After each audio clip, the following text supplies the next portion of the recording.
નમસ્કાર મિત્રો, અમારા નવા વિડીયોમાં આપનું હાર્દિક સ્વાગત છે। આજે આપણે વાત કરીશું વાઇફ ઇઝ માય લાઈફ બનેલ સત્ય ઘટના પર। સંગીતાબેન તો જાણે ખુશીના માર્યા પાગલ થઈ ગયા હતા। આજુબાજુમાં ભેગી થયેલી માનવ મેદની તો જાણે કોઈ ફિલ્મનું શૂટિંગ ચાલી રહ્યું હોય અને એની હેપી એન્ડિંગ જોઈને આ ઘટનાને ભગવાનનો ચમત્કાર જ માની રહ્યા હતા।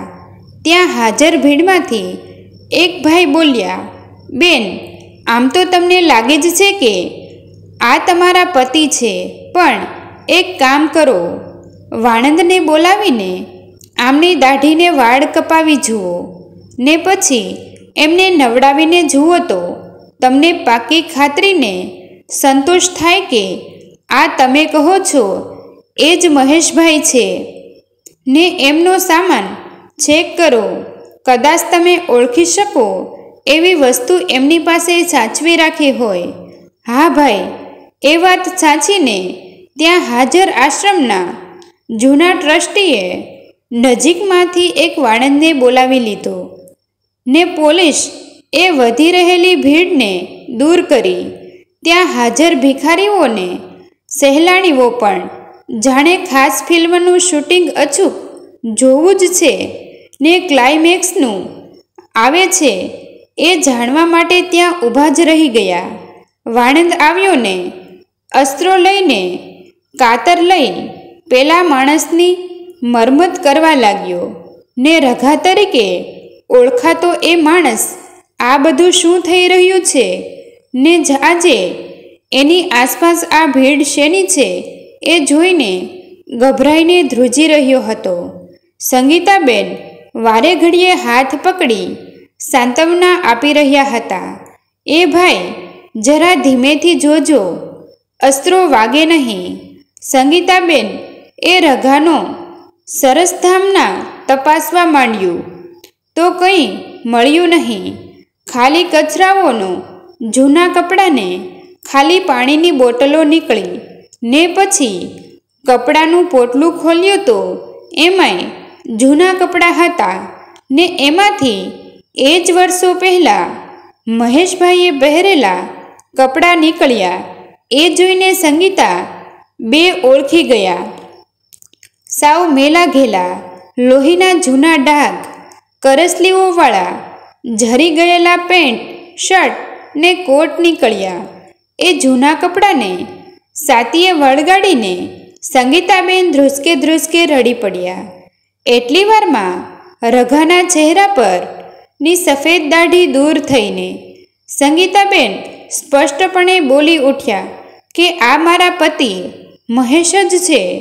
રઘો વિમાસણમાં પડ્યો હતો કે હું રગલો છું, એક ગરીબ ભિખારી છું ને આ બેન કેમ મને મહેશ કહે છે? આ મને ઓળખતા હશે કે શું? હું તો નથી ઓળખતો આ બાઈને। શું આ મારા કોઈ સગા વહાલા તો નહીં હોય ને? મારા પરિવારને ઓળખતા તો નહીં હોય? વાણંદે પૂછ્યું, બેન, માથે ટકલું કરું કે? ના ભાઈ, નાના કરી નાખ ને વાણંદે એનું કામ પતાવ્યું ને સંગીતાબેન એ ખુશ થઈને વાણંદને 500 રૂપિયાની નોટ આપી દીધી ને આશ્રમવાળા ભાઈએ કહ્યું, બેન, એમને આશ્રમના બાથરૂમમાં લઈને સાબુ શેમ્પૂ વડે સારી રીતે નવડાવી લો। હા ભાઈ, 1-2 પોલીસવાળાની મદદથી પરાણે ઉચકીને મહેશભાઈને આશ્રમના બાથરૂમમાં લઈ ગયા ને સંગીતાબેન અને બીજા 2 ભાઈઓએ થઈ ઘસીને નવડાવ્યા। જાણે 2-3 વર્ષથી નાહ્યા જ ના હોય એટલા મેલનો થર જામ્યો હતો। વાળ તો જાણે ફાટેલા કપડાના છીથરા જેવા થઈ ગયા હતા। મહેશભાઈ આમાંથી છૂટવા ધમપછાડા કરતા હતા, પણ 2 ભાઈઓએ મજબૂત રીતે પકડી રાખ્યા હતા। સંગીતાબેન એ આખો સાબુ ઘસી નાખ્યો ને શેમ્પૂની બોટલ વાળમાં નાખી દીધી। ત્યારે મહેશભાઈ જાણે આખા બદલાઈ ગયા। ચોખ્ખાને છાણાક લાગવા લાગ્યા. સંગીતાબેન એ એમના સામાનમાંથી ટુવાલ લઈ મહેશભાઈને ઘસીને કોરા કર્યા. આશ્રમવાળા ભાઈએ એક નવી નાઇટની ને ટી શર્ટની મંગાવીને આપ્યા ને સંગીતાબેન એ કપડાં મહેશભાઈને આપ્યા.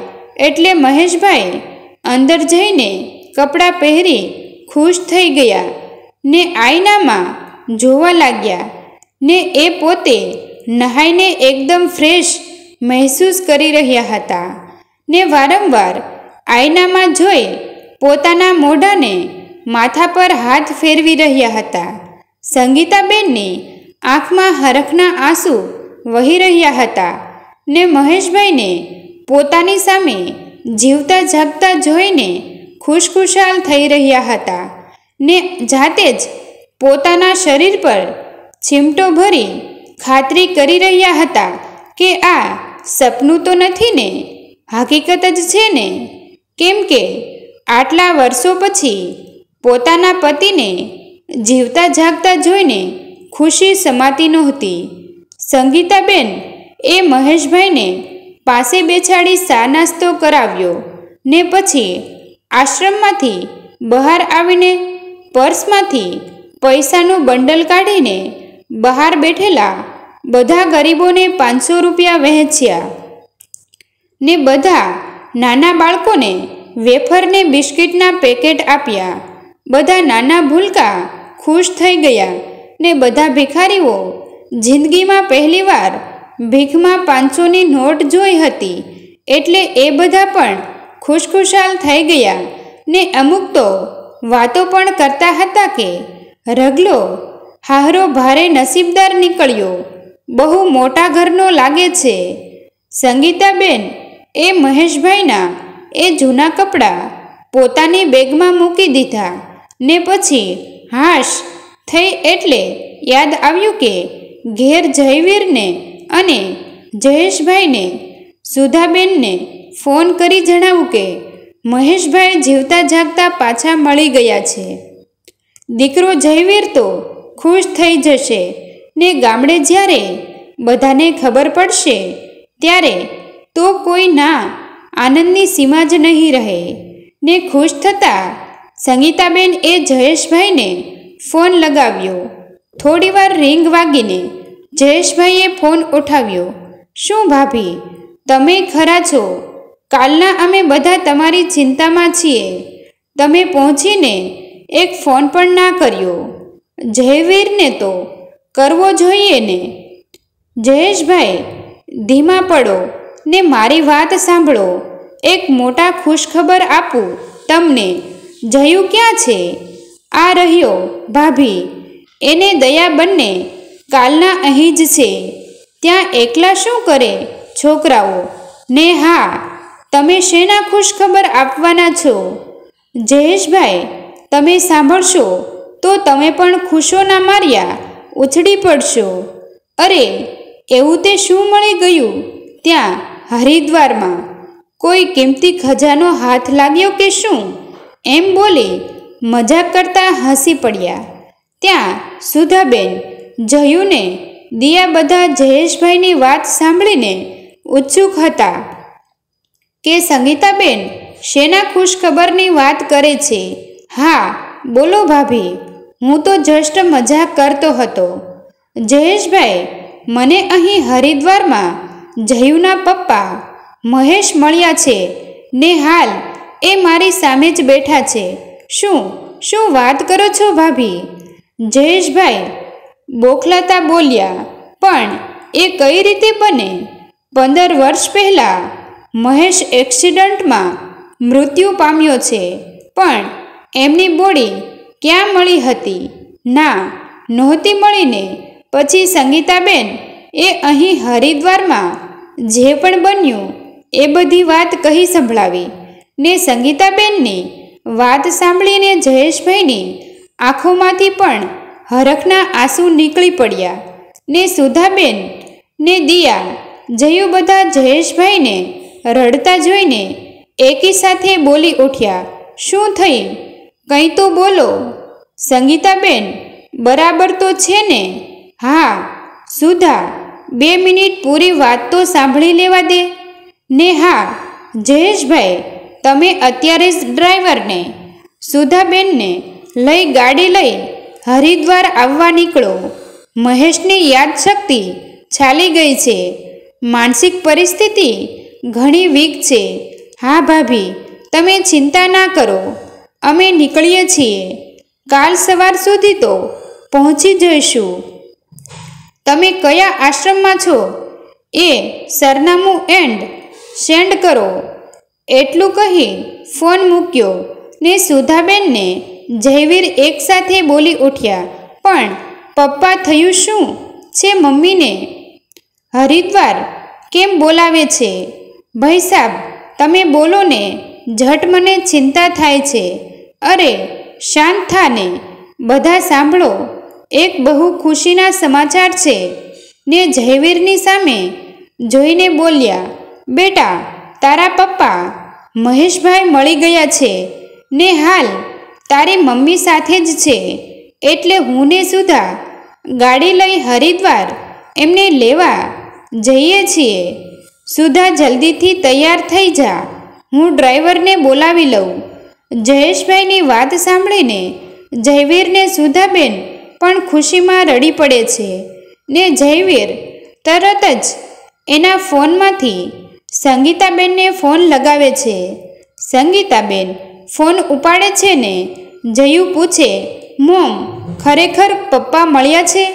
હા બેટા, તારા પપ્પા જીવતા જાગતા મારી સામે જ બેઠા છે.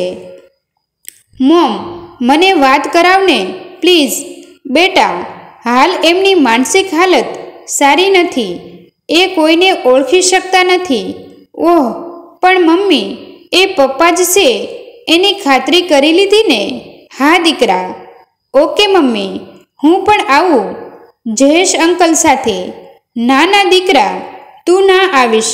દિયાને તું ઘરે રાહ જુઓ, અમે કાલ સાંજ સુધીમાં ઘેર આવી જઈશું. ચાલ ફોન મૂકું. જયેશભાઈને સુધાબેન ગાડી લઈ ડ્રાઈવર સાથે હરિદ્વાર જવા નીકળવાની તૈયારી કરવા લાગ્યા. સંગીતાબેન તો એટલા ખુશ હતા કે 2 મિનિટ પણ મહેશભાઈને એકલા મૂકતા નહોતા. આશ્રમની રૂમમાં જ જમવાની થાળી મંગાવી લીધી ને પોતાના હાથે મહેશભાઈને પ્રેમથી જમાડવા લાગ્યા. આ બધું એક સપના જેવું લાગતું હતું. મહેશભાઈ પણ વિમાસણમાં હતા કે આ સ્ત્રી કોણ છે ને આમ આટલા પ્રેમથી નવડાવી ધોવડાવી ચોખ્ખો કર્યો ને હવે સરસ જમાડે છે. આશ્રમના માલિક એ મહેશભાઈ ભાગી ના છૂટે એટલા માટે જ્યાં સુધી મહેશભાઈને ગાડી લેવા ના આવે ત્યાં સુધી પોલીસના 2 જુવાન ને રોકી રાખ્યા હતા. ને થાકેલા મહેશભાઈ ભરપેટ જમીને પડ્યા એવા સૂઈ ગયા ને સંગીતાબેન આખી રાત હરખમાં એમના માથા સાહસે બેસી રહ્યા. એમને ડર હતો કે કદાચ સૂઈ જઈને મહેશભાઈ ક્યાંક ભાગી જાય તો એ ડરે બેસી રહ્યા ને ક્યારે સવાર પડશે એની આતુરતાપૂર્વક રાહ જોઈ રહ્યા. ને ત્યાં જયવીર પણ બહુ જ એક્સાઇટ થઈ દિયા સાથે પપ્પા સાથે ગાળેલા બાળપણની વાતો કરી ખુશ થઈ રહ્યો હતો. ને આમ અચાનક પપ્પા જીવનમાં પાછા મળશે એ વિચારથી ખુશખુશાલ થઈ ગયો હતો. મિત્રો, તમને જો આ વિડીયો પસંદ આવ્યો હોય તો વિડીયોને લાઈક અને તમારા અન્ય સગા સંબંધી મિત્રો સાથે વિડીયોને શેર કરવાનું ભૂલતા નહીં. અને આવા જ નવા જીવન ઉપયોગી, જીવનમાં કંઈક નવું કરવાની પ્રેરણા મળે તેવા વિડીયો જોવા માટે અમારી ચેનલ સાથે બન્યા રહો. થેન્ક યુ મિત્રો. મળીએ છીએ એક નવા વિડીયો સાથે. આભાર.